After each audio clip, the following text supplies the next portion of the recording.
함께 봉독 후에 두로와 마을에서 하나님 앞에 찬양 드리겠습니다. 시편 1편 1절로 3절의 말씀입니다. 우리 한 목소리로 같이 읽어보겠습니다. 복 있는 사람은 악인들의 꾀를 따르지 아니하며 죄인들의 길에 서지 아니하며 오만한 자들의 자리에 앉지 아니하고 오직 여호와의 율법을 즐거워하여 그의 율법을 주야로 묵상하는도다. 그는 시냇가에 심은 나무가 철을 따라 열매를 맺으며 그 잎사귀가 마르지 아니함 같으니 그가 하는 모든 일이 다 형통하리로다. 아멘. 우리 들어가고요, 나오셔서 찬양해 주시겠습니다. 새벽마다 이어지는 순간마다 구역마다 또 찬양으로 준비해 주신 것을 감사합니다. 하나님께서 여러분의 찬양을 기뻐 받아 영광 받으실 줄 믿습니다.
아멘. 할렐루야.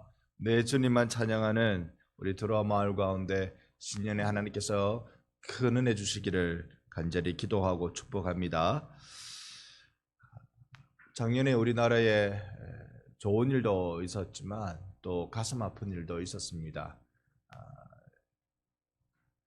10월 말엽에 두 사고가 있었습니다. 하나는 이태원 참사였습니다. 세상에 그 젊은이들 100여 명이 제 기억으로 176명인 것 같은데요. 어떻게 눌려 죽을 수가 있습니까? 압사로 죽었습니다. 그런데 그 일이 있기 며칠 전에 강원도 봉화에서 이 탄광촌에 두 명이 매몰되는 사고가 있었습니다. 그 사고는 참 온 국민의 마음을 졸이게 했어요. 왜냐하면 그 갇힌 시간이 220시간 정도 되기 때문에 그렇습니다. 220시간이라고 말하면 이게 한 열흘 가까이 되는 시간입니다. 그 긴 시간 동안 탄광 매몰된 곳에 두 명이 갇혀 있다. 한 명은 60대고 한 명은 50대로 기억해요. 생존이 가능할까 싶었습니다. 그런데 놀랍게 무사 생還했습니다. 이야기를 들어보니까 그 일하러 갈 때마다 회사에서 커피 믹스를 이렇게 준다고 해요. 그걸 30봉을 들고 가서 한 이틀 일하면서 마시려고 들고 간 거죠. 들고 가서 이게 양식이 되었답니다. 20일 동안. 이게 양식이 뭐 20일 동안이나 됐겠습니까만은 한 사흘 정도 양식이 된 것 같아요. 그거 가지고 뚝뚝 떨어지는 물 받아가지고 불 지펴서, 근데 이 불이 성냥이 몇 개 없었죠. 불을 지피고. 그러다가 시간이 좀 지나니까 탈출하려고 그 삽 가지고 괭이 가지고 갱도를 팠대요. 이분이 60대 되신 선임분이 한 10m 정도 팠다고 기억하는데 실제로 보면 10m 정도가 아니고 불과 뭐 짧은 거리만 그렇게 팠답니다. 그 사람이 느낌이 기억이 그런 거니까 열심히 파도 안 되고 심지어 발파, 폭파까지 했답니다. 그래도 안 되고 이렇게 해보고 저렇게 해보고 몸부림을 쳐봐도 안 되고 커피 믹스 떨어져 가고 이 성냥이 6개피가 남았답니다. 6, 뭐라고 부르죠? 6개. 네. 성냥이 6개 남았답니다. 둘이 앉아서 이제 가진 성냥도 다 쓰고 둘이 앉아서 이제는 안 되는가 보다. 이 가지고 갔던 랜턴도 배터리 다 돼가지고 꺼지고 이제 우리 안 되는가 보다. 그러고 한참 있다가 그랬겠죠. 형님 이제 우리 안 되겠지요. 그래 이제 성냥도 다 떨어지고 양식도 다 떨어지고 이제 우리 어려울 것 같다. 서로 굉장히 절망적인 이야기를 하다가 갑자기 이 선배의 광부가 그렇게 말하더래요. 사람 목숨 그리 쉽나? 사람 목숨 그렇게 쉽게 끝나나? 우리 이제 성냥도 없고 불빛도 없는데 저 갑자기 불빛 생기면 그때 우리 사는 거다. 갑자기 쿵쾅쿵쾅거리면 그때 우리 사는 거다. 그 소리만 들으면 이제 사는 거다. 사람이 뭐 그래 쉽게 끝나나? 이 말 듣고 그 후배 탄광 광부가 그렇게 살 수 있다는 희망이 생기더래요. 그 말 한마디 듣고 이제 살겠다 싶은 생각이 들더래요. 아무 일 안 일어났습니다. 아무 일 안 일어났는데 그 선배가 그 말 한마디 해주는 것 때문에 내가 살겠다 싶은 생각이 들더래요. 그리고는 얼마 안 있어 실제로 구조되는 일이 있었습니다. 오늘 누군가 뭐라고 한마디 해주는 그 말 한마디에 살겠다는 생각이 드는 것. 여러분 정말 사람은요 참 민감한 존재입니다. 예민한 존재예요. 어깨 한번 두드려 주는 것만으로도 큰 힘을 받는 것 같아요. 큰 힘을 받습니다. 다른 것으로 우리는 이 짧은 시간에 큰 힘을 받는 방법은 다른 것으로 되어지는 것이 아니라 이 말 한마디, 격려 하나, 이것이 그 사람에게 얼마나 큰 힘이 되는지. 이 자리에 새벽에 나오신 여러분들은 하나님 앞에 거룩한 부담감을 갖고 여러분의 말로 사람을 살리는 역할을 해주시기를 부탁합니다. 이게 우리가 해야 할 거룩한 일이라고 믿어요. 오늘 성경 말씀은 복 있는 사람은 이라고 이야기하면서 사실 시편에 걸맞지 않은 내용으로 시작을 합니다. 시편은 이게 곡조만 달면 찬양입니다. 그러니까 보통 이런 문서들은 처음에 시작할 때 아주 대단한 찬송이나 송축이나 이런 걸로 글씨를 딱 그 시작을 딱 합니다.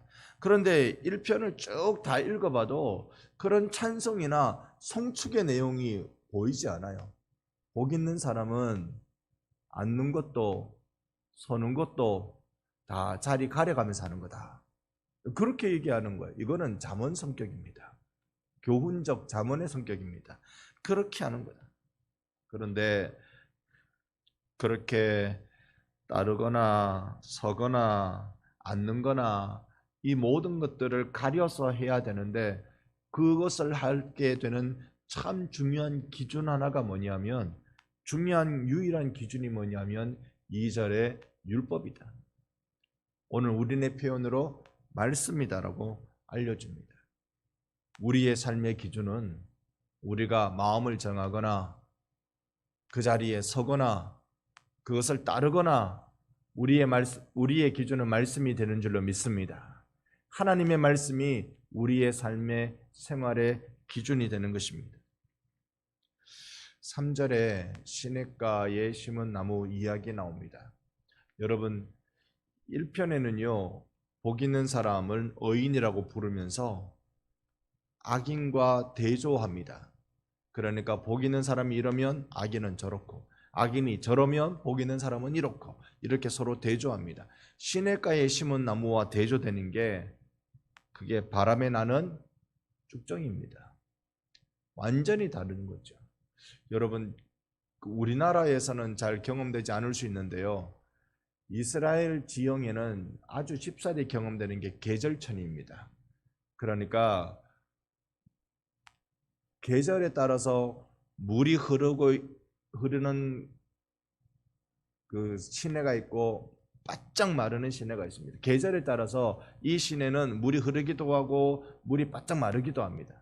거기에 심겨진 나무는요 풍성함이라는 게 없습니다.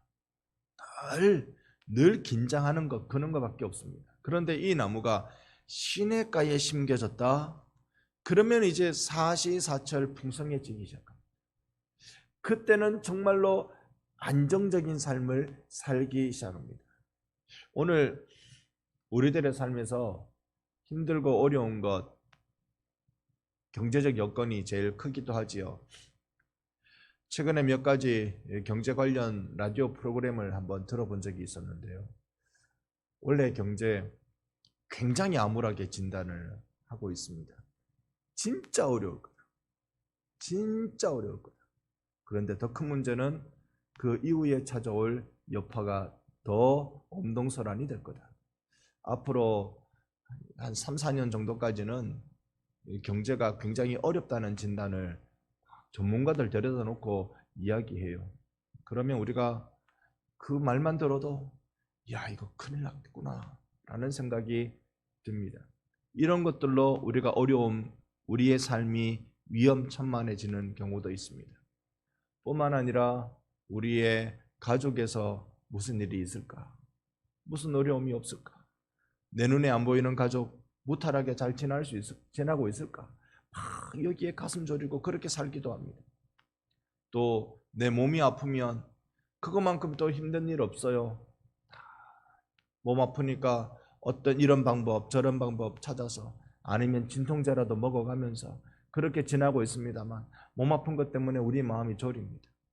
마치 계절천에 심겨진 나무처럼 그렇게 물이 좀 흐를 때는 괜찮았는데 1년에 반이 흐른다면 반은 물이 아예 흐르지를 않거든요. 이때 어떻게 살아야 되나? 어떻게 살아야 되나? 나에게 행복은 무엇인가? 이런 생각이 들 때가 한두 번 아닙니다. 그런데 이 나무가 시냇가에 딱 옮겨지면 그러면 진짜 행복이 무엇인지 발견하기 시작해요. 야, 이런 거구나. 이게 행복이구나. 여러분, 우리는 행복을 어떻게 생각하느냐면요, 내가 이만큼 했으니까 찾아오는 거라고 생각합니다. 내가 이만큼 준비했으니까 되어지는 거라고 생각합니다. 내가 이렇게 했으니까 보상의 차원으로 행복이 내게 온다고 생각합니다. 그런데 오늘 시편 1편에 나타나는 행복은 그런 개념은 아닙니다. 시냇가에 심은 나무, 그는 이제 시냇가에 심겨졌으니 뭐 하는 겁니까? 늘 일상적으로 늘 시원한 수분을 그리고 영양분을 흡수하는 겁니다. 그게 일상적으로 그냥 되는 거예요.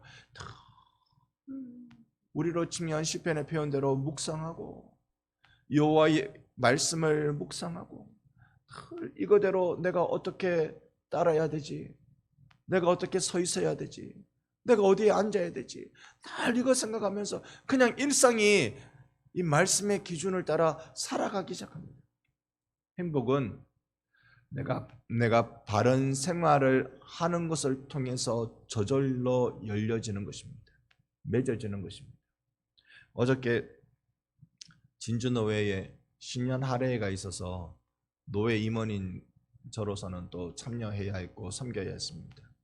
가서 노회의 어르신들, 그러니까 원로 은퇴하신 분들 다 이렇게 목사님, 장로님 모시고 신년 할애를 했습니다.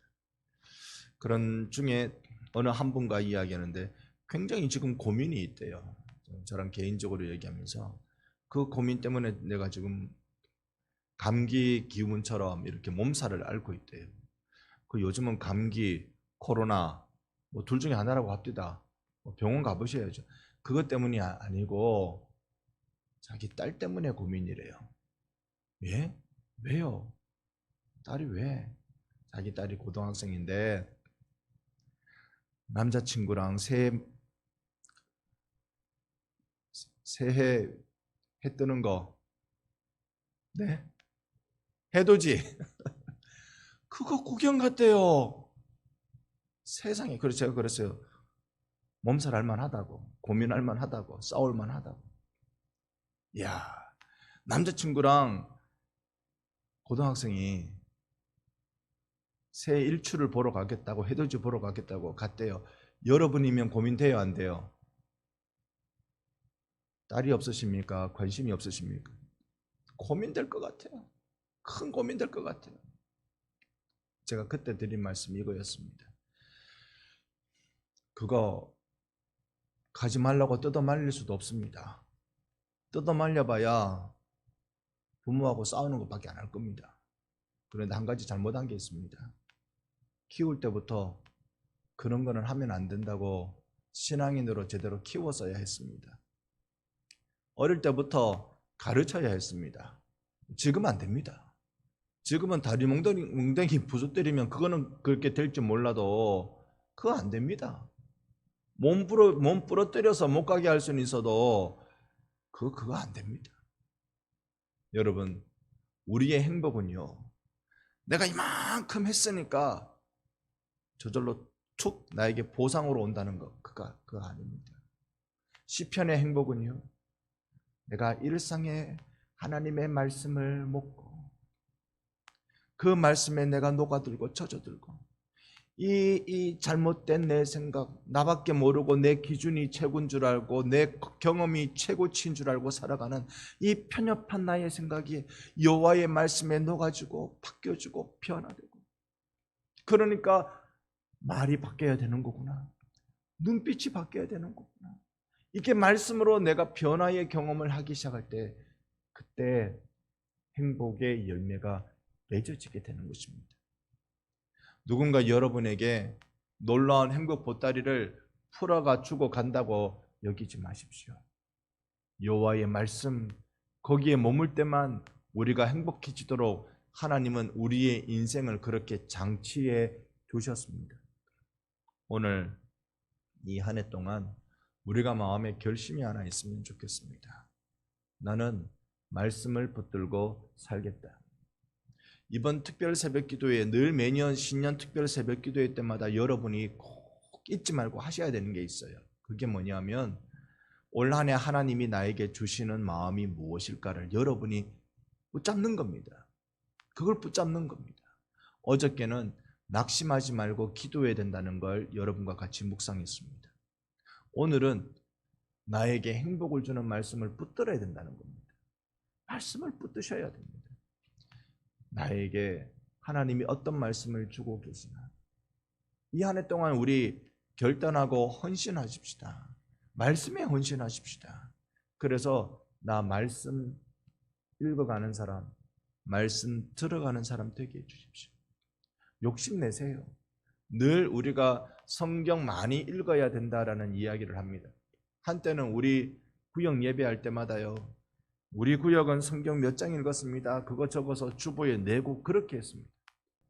엄청 많아요. 이렇게 표현하면 될는지 모르지만 우리 권사님 계시는구요. 근데 그 권사님이 은퇴 권사님입니다. 근데 그 권사님이 좀 시간이 많으시다. 그 구역은요, 이 매주 성경 읽은 보고가 올라오면 수백 장을 읽습니다. 그 구역은. 가서 알아보면 그 권사님이 거의 절대적으로 다 읽어내셨어요. 1년에 성경책을 한 6, 7번은 읽으시는 권사님이에요. 지금 돌아가셨습니다만 아직 잊혀지지가 않아요. 그 권사님이세요. 늘 내가 말씀을 가까이 대해야 되겠다. 여러분 원래 마음에 작정하고 욕심을 좀 내십시오. 나 원래 성경 한 번은 읽어야 되겠다. 아멘. 성경 일독은 한번 하기를 바랍니다. 성경은 한번 내가 읽어야 되겠다. 주보에 나오는 맥체인의 도움을 받으시든지, 그거 나 헷갈린다 그러면 처음부터 쭉 읽으시든지. 아직 안 늦었어요. 이제 1월 3일이에요. 오늘 1월 3일 장날 가는 걱정보다 말씀 읽은 마음이 더 앞서시기를 바랍니다. 생각이 여러분을 깨우시기를 바랍니다. 정주영 회장이 새벽 4시에 일어날 때마다 가슴이 설렜대요. 왜 그런지 아세요? 돈 벌 때가 왔다고. 돈 벌 하루가 열렸다고. 내가 돈을 벌 수 있는 하루가 열렸다고 싶어서 새벽 4시만 되면 일어나가지고 가슴이 벅차가지고 막 그렇게 하루를 보냈답니다. 여러분에게 이 새벽의 하루는, 이 새벽을 깨워서 맞이한 이 하루는 어떤 하루입니까? 하나님의 말씀이 여러분에게 복 주실 하루가 될 줄로 믿습니다. 이 말씀이 내게 복 주실 걸 기대하니까 가슴 설레고 뜨거워지고, 세상에 있다가 사라질 저 돈 붙들고도 저렇게 가슴 설레는 사람이 있는데, 오늘 영원한 세계까지 나를 인도해 줄, 내가 어디로 가야 되고 어디에 앉아야 되고 어떻게 따라야 될지를 알려주는 여호와의 말씀 앞에 서 있는 내가 가슴 설레는 마음으로, 하나님 이 말씀 앞에 내가 어떻게 살기를 원하십니까? 하나님 내게 주신 마음이 무엇입니까? 부으시기를 원하는 복이 무엇입니까? 헤아리며 하나님 주신 놀라운 은혜의 복으로 오늘 이 하루 멋지게 열어가시는